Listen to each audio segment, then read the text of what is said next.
Hello students, तो आज हम डिस्कस करेंगे पैसिव वॉइस को। मॉडल्स जब हमारा दिया हुआ हो तब हम पैसिव वॉइस कैसे सॉल्व करेंगे। तो मैंने नोट लिखा है, मॉडल्स के साथ हमेशा पैसिव वॉइस में बी लगता है।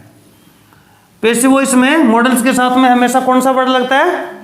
बी वर्ड लगता है। तो जो हमने कल जो डिस्कस किया था सेल और विल, उसमें हमने बी यूज किया था ना। बी यूज क्यों किया था? क्योंकि सेल और विल हमारे क्या होते हैं? मॉडल्स होते हैं। मॉडल्स के साथ में हम हमेशा बी वर्ड यूज करेंगे। तो इसके लिए हमारा क्या पैटर्न रहेगा? सबसे पहले ऑब्जेक्ट, उसके बाद में हमारा मॉडल्स, उसके बाद मॉडल्स के तुरंत बाद में क्या यूज करेंगे? मॉडल्स के तुरंत बाद में वर्ड मैंने क्या बताया है? B word. और बी के तुरंत बाद में हम क्या यूज करेंगे? वर्ब की थर्ड फॉर्म। कौन सी फॉर्म? वर्ब की थर्ड फॉर्म। फिर एक वर्ड बताया था बाय, और सबसे लास्ट में सब्जेक्ट। जब कोई मॉडल्स वाला सेंटेंस हो तब हम बी वर्ड लगा देंगे। मॉडल्स के तुरंत बाद में क्या लगा देंगे? बी वर्ड लगा देंगे। देखिए एक सेंटेंस लेते हैं, I can solve this sum. I can solve this sum. मैं इस सम को हल कर सकता हूं। मैं इस सम को हल कर सकता हूं। तो सबसे पहले क्या है? हम क्या लेंगे? ऑब्जेक्ट, दिस सम। उसके बाद क्या यूज करेंगे? मॉडल्स। दिस सम कैन, उसके बाद में बी, उसके बाद में वर्ब की तरफ सोल्व्ड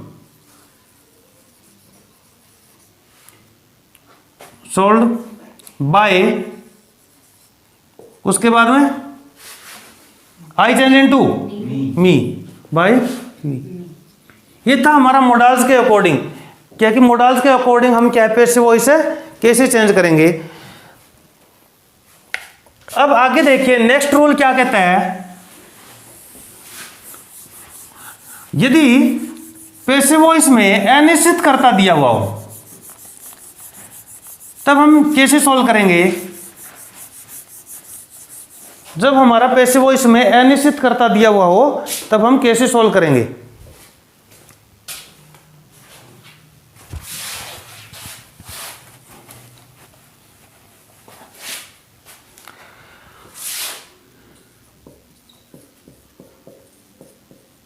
यदि किसी वाक्य में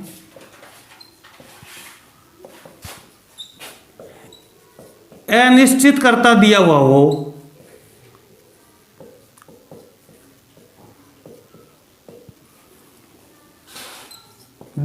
हो तो हम उस अनिश्चित कर्ता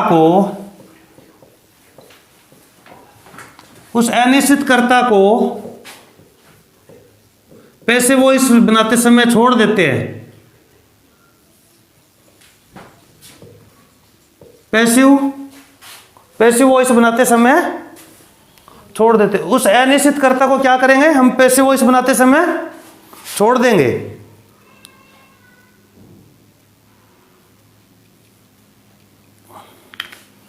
अनिश्चित कर्ता को पैसिव वॉइस बनाते समय छोड़ दिया जाता है। पैसिव वॉइस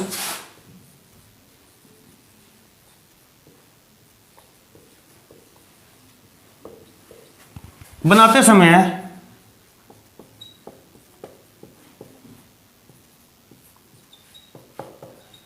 छोड़ देंगे। अनिश्चित कर्ता, देखिए अनिश्चित कर्ता पहले तो हमें पता होना चाहिए अनिश्चित कर्ता कौन कौन से होते हैं। अनिश्चित कर्ता कौन कौन थे? एवरीवन,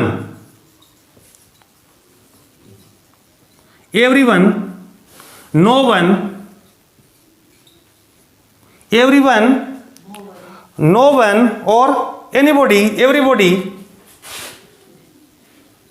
एनीबॉडी,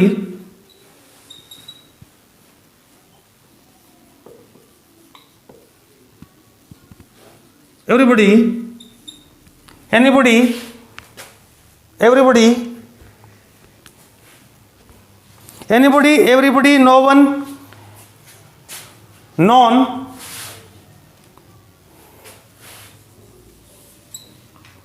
और इसके अलावा हमारे पास थे एवरीवन आ गया ना, हाँ everyone, no one,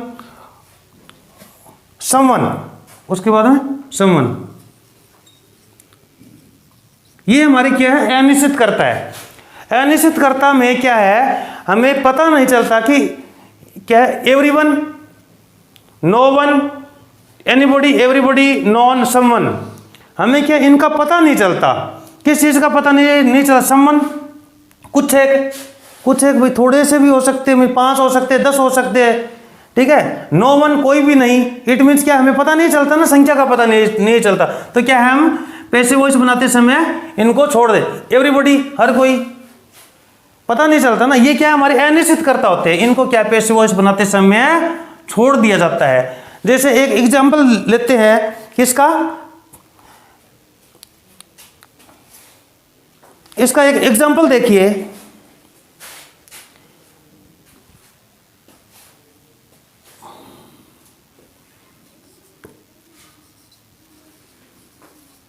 everybody invited me, everybody invited me. तो सबसे पहले क्या है, हमें अनिश्चित कर्ता का तो पता चल चुका है, ये तो हम पैसिव वॉइस बनाते समय छोड़ देंगे। अब हमें टेंस का भी पता होना चाहिए। इनवाइटेड हमारी कौन सी वर्ब की फॉर्म है, वर्ब की सेकंड फॉर्म, और वर्ब की सेकंड फॉर्म किस टेंस में आती है, पास्ट इंडेफिनिट टेंस में। तो हम क्या पास्ट इंडेफिनिट टेंस वाले फार्मूले के अकॉर्डिंग है इसको सॉल्व करेंगे। तो सबसे पहले हमारा ऑब्जेक्ट क्या है, आई के बाद में I was invited, I was invited, I was invited, I was invited. इसके बाद हम बात करेंगे, यदि किसी भी सेंटेंस में दो ऑब्जेक्ट दिए हुए हो, यदि किसी भी सेंटेंस में 2 ऑब्जेक्ट दिए हुए हो, तब हम कैसे सॉल्व करेंगे। किसी एक को आगे ले आएंगे, एज ए सब्जेक्ट यूज करके हम यूज कर सकते हैं। क्या कि दोनों को मैं सॉल्व करके दिखाऊंगा। यदि किसी वाक्य में 2 ऑब्जेक्ट दिए हुए हो,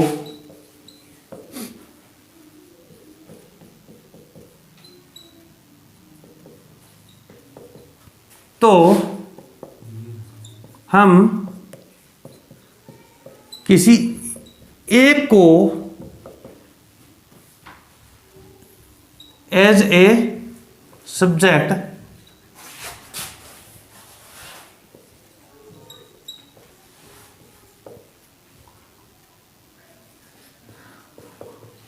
प्रयोग करते हैं। हम क्या है, यदि हमारे 2 ऑब्जेक्ट दिए हुए हो तो क्या है, हम किसी एक को एज ए सब्जेक्ट यूज करते हैं। जैसे एग्जांपल है, he gave me a pen, he gave me a pen. तो हमें सबसे पहले ऑब्जेक्ट का पता होना चाहिए। एक तो मी हमारा ऑब्जेक्ट है और एक क्या है, ए पेन हमारा ऑब्जेक्ट है। इसमें 2 ऑब्जेक्ट दे रखे हैं, चाहे हम ए पेन को आगे लेके एज ए सब्जेक्ट यूज कर सकते हैं, आगे लिख सकते हैं, और मी को भी क्या है, हमें एज ए सब्जेक्ट लेके इसको सॉल्व कर सकते हैं। कैसे, जैसे हम पहले मी को लेते हैं, सबसे पहले मी को एज ए सब्जेक्ट लेंगे तो किस में चेंज हो जाए, आई। यहाँ पर क्या वर्ब की सेकंड फॉर्म है, और वर्ब की सेकंड फॉर्म मीन्स पास्ट की बात चल रही है, तो हेल्पिंग वर्ब क्या लगाएंगे, तो एज ए, जो मी को हमने एज ए सब्जेक्ट ले लिया, तो गेव हमारी वर्ब की सेकंड फॉर्म है, और वर्ब की सेकंड फॉर्म है तो हम क्या यूज करेंगे, हेल्पिंग वर्ब आई वाज। उसके बाद में वर्ब की थर्ड फॉर्म